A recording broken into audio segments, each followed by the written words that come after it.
જૂનાગઢ જિલ્લાના ભેસાણ તાલુકાના ચુડા સોરઠ ગામે આવેલી શ્રીમતી એબીયુ દોશી હાઈસ્કૂલ ખાતે આજે વય મર્યાદાના કારણે સેવા નિવૃત્ત થતા શિક્ષક એન.એમ. મહેતા સાહેબનું ભવ્ય વિદાય સમારંભ યોજાયો હતો। નમસ્કાર, સહજ ન્યૂઝ સાથે હું છું ગોપાલ ભેસાણિયા। ચુડા સોરઠથી અમારા પ્રતિનિધિ પંકજ વેગડા પાસેથી મળતી માહિતી મુજબ ચુડા સોરઠ ગામે છેલ્લા 30 વર્ષથી એટલે કે 1996 થી નિષ્ઠાપૂર્વક ફરજ બજાવતા શિક્ષક એન.એમ. મહેતા સાહેબે વય મર્યાદા મુજબ આજે નિવૃત્તિ પ્રાપ્ત કરી છે। આ અવસરે સ્કૂલ ટ્રસ્ટી મંડળ, વિદ્યાર્થીઓ તથા ગ્રામજનોની ખૂબ મોટી હાજરીમાં ભવ્ય વિદાય સમારંભ યોજાયો હતો। કાર્યક્રમમાં ગામની તમામ શાળાઓના શિક્ષકો, વિદ્યાર્થીઓ, સામાજિક અને રાજકીય આગેવાનો, ચુડા ગામના સરપંચ મંગાભાઈ ચૌહાણ, તલાટી કમ મંત્રી ગઢવી સાહેબ તેમજ ટ્રસ્ટીઓ દેવરાજભાઈ નાગાણી, ગોવિંદભાઈ કોરાડ, બાબુભાઈ નાગાણી, જયસુભાઈ વઘાસિયા, ઘનશ્યામભાઈ પટોડિયા, શંકરભાઈ તેરૈયા, ભાવેશભાઈ તથા ભરતભાઈ કથિરિયા, ગોરધનભાઈ ભૂત, ડોક્ટર ભટ્ટી સાહેબ, ડોક્ટર અમિતભાઈ વેગડા સહિતના માન્યવરોએ ઉપસ્થિતિ દર્શાવી હતી।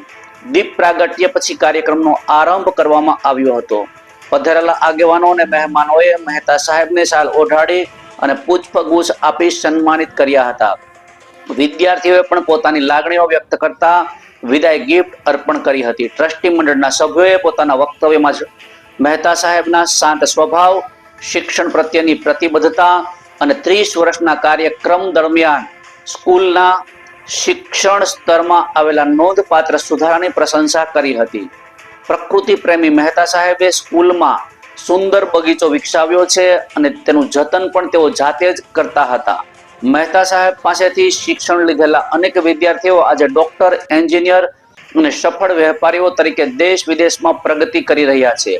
સૌએ આજના દિવસે સાહેબની શુભેચ્છાઓ પાઠવી હતી અને તમામને સંબોધતા મહેતા સાહેબે પણ ટ્રસ્ટી મંડળ, સહ શિક્ષકો અને ખાસ કરીને સંસ્થાને સેવા આપનારા શંકરભાઈ તેરૈયાની પ્રશંસા કરી હતી। કાર્યક્રમના અંતે ટ્રસ્ટી મંડળના સભ્ય ભાવેશભાઈ કથિરિયા દ્વારા ઉપસ્થિત મહેમાનો માટે અલ્પાહારની વ્યવસ્થા કરવામાં આવી હતી। રિપોર્ટર પંકજ વેગડા, સહજ ન્યૂઝ, ભેસાણ।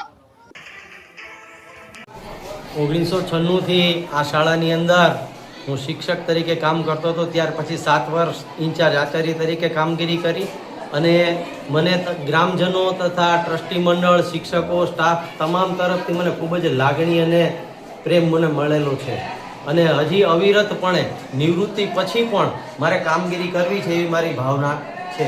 તે બદલ હું ટ્રસ્ટી મંડળ અને સ્ટાફનો હૃદયપૂર્વક આભાર માનું છું।